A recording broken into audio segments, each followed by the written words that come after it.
Oh dear. Vinicius Jr., off the back of learning that he'll not win the Ballon d'Or, tweeted, "I will do it 10 times if I have to. They are not ready." It has been very much Real Madrid against the rest of the world as they feel aggrieved that they didn't win the Ballon d'Or. Well, of course, they did in a way. Carlo Ancelotti, they won Team of the Year as well, but they wanted the big prize, the individual prize that they thought was going to Vinicius Jr., but in the end went to Rodri. Jules, I want to start with you because it's interesting what's coming out of France. Is that there's basically saying, we've got no idea why Real Madrid convinced themselves that Vinicius Jr. was going to win this. Yeah, it's really interesting because you clearly have two different arguments completely on each side of the Pyrenees, really. In France, as you're right, they've been saying from the beginning, Vincent Garcia, who is the chief editor at France Football, who is in charge of the Ballon d'Or, who said until very close to the vote on Monday night, nobody knew who was the winner, not even the winner himself. Turned out that actually Rodri knew a little bit before Monday night, but anyway, you get the idea, and that nobody would have said to Real Madrid or Vinicius, this is you, you've won it, like maybe we knew in the past, like it was in the past. But then in Spain, loads of reports now that Vini threw a party, a massive party with his mates because he thought he had won. We saw Gavi hinting that he even told him on the pitch during the Clásico, I'm losing tonight, but I'm going to win the Ballon d'Or in 2 days' time. That he wanted to buy Rolexes for each of his teammates for winning, to say thank you because they helped him win the Ballon d'Or. All those kind of stories. Real Madrid planning a 5-hour live show around Vinicius winning the Ballon d'Or on Real Madrid TV. You don't do that. You don't buy the rights of the Ballon d'Or ceremony if you don't know that your player has won it, obviously. Otherwise, it's stupid to do. So clearly something somewhere must have been said for Real Madrid and Vinicius to believe that he was the one that were going to win this. Jan, it's all a bit embarrassing, isn't it? Well, I grew up and I was told and I saw the white shirts of Real Madrid. The white shirts were the greatest players you ever seen. Learned my football history of Di Stefano and Puskas, winning 5 in a row, beating my Eintracht Frankfurt 7-3. We were told that this was the most classic, most stylish team in the world. Everybody loved them. The German called them the Königlichen, the royals. And then this is lack of class. We have to be honest on that. And what I don't understand is that Vinny Jr., if he won it, he will be a worthy winner. But to somehow say that Rodri is not a worthy winner, I mean, this man is a genius. This man has been leading Manchester City, a part of a winning Spain, and he's a brilliant, brilliant player.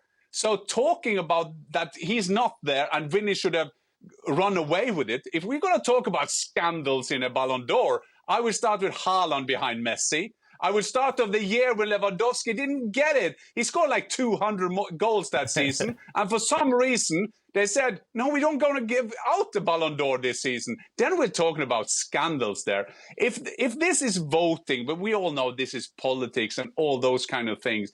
But if someone won it who didn't deserve it, I understand you're furious. But Real Madrid not traveling there, I think it was a bit sad. Then it's better to make it like Haaland did. He knew that he didn't win, and he went to Malmö, watch his mate doing a game, saying nothing. That is my kind of thing. Steve Nicol, we haven't heard from you on this. The arrogance is stunning. It's actually incredible. And the worst part of it is taking it all away from Rodri. All the light they should be shining on Rodri for the performances, how good he was, how influential he was. Every which way you want to look at Rodri's performances to win this. Vini Vici, by the way, is a great headline. I mean, and I'll tell you, a lot of football people around the world, it's going to make them dislike Real Madrid. Yeah. Absolutely. It's going to make them want to root against them. And Vinny's not helping himself either, because it'll turn people against him as well. So every which way you look at this, Real Madrid have done themselves a disservice. They're like the villain now in a Hollywood movie, aren't they? I don't know how they've made themselves into that villain. Yeah. Unnecessarily so, I might add. Which, I don't get. On the one hand, you want to say, okay, the Ballon d'Or normally is about the individual, but we've kind of sat here and criticize these individual trophies and how all of a sudden they become more important than team performance. And again, Vinicius Jr. doesn't win the individual award. Real Madrid as a team wins the team award, but we stop the entire team from going. And I just have to remind myself that this is a team game. And I do not know how all of a sudden these individual awards have become the be-all and end-all for footballers, which I don't understand. Similarly, certainly in Trinidad and Tobago circles, a video has been making around about Dwight Yorke. In 1999, Dwight Yorke had most goals, most assists in the Premier League, most goals, most assists in the Champions League, finished 11th in the voting to Rivaldo. Now, we want to talk about controversies and robberies. Don't ask me how Dwight Yorke ends up 11th. But to the point, both David Beckham and Roy Keane from Manchester United finish above him.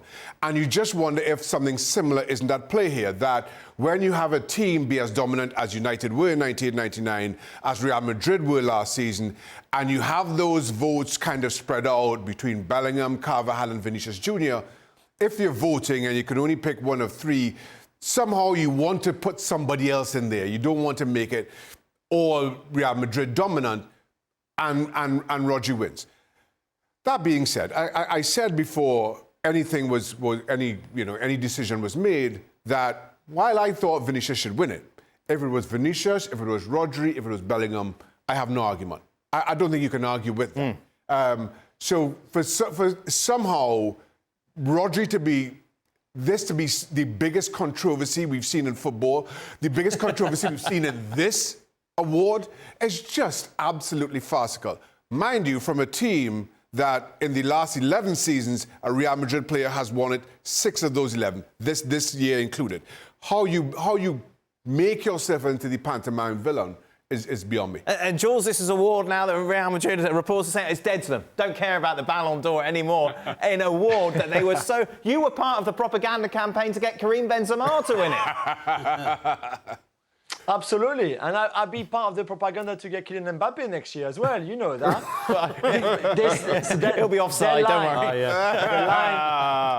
The line was the Ballon d'Or doesn't respect Real Madrid, so we are not going where we are not respected. That was the official line from the club. Is that it was very close between Rodri and Vinicius, and Xhaka is absolutely right. I think the vote was split a little bit between Bellingham, Carvajal, and Vini, and that's what eventually, I think, cost him, really, compared to Rodri and I guess Haaland, who finished 5th, got a bit of his votes, maybe. But it's the same that happened to Liverpool a few years ago when Van Dijk, Salah and Mane won the Champions League and one of them should have won the Ballon d'Or, really. They were by far the best team in the world, and one of three was leading that team.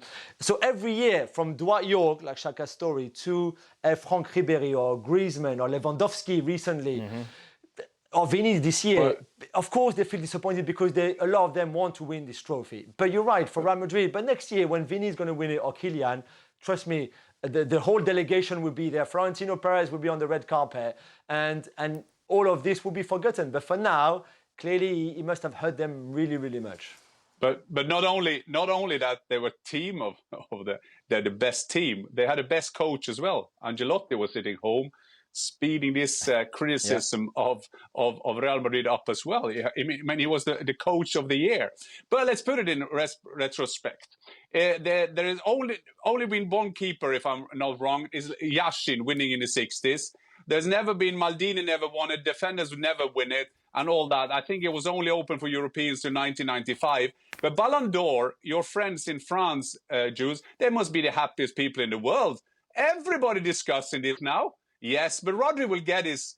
People will praise him for doing that, because football people who look at football, they will say exactly the same as Xhaka was saying. If it went to Bellingham, it was okay. If it went to Vini, it was okay. If it went to Rodri, it was okay. Fantastic players have had a fantastic season. So I think this thing that the big brother will be the victim in a family, I'm not having that.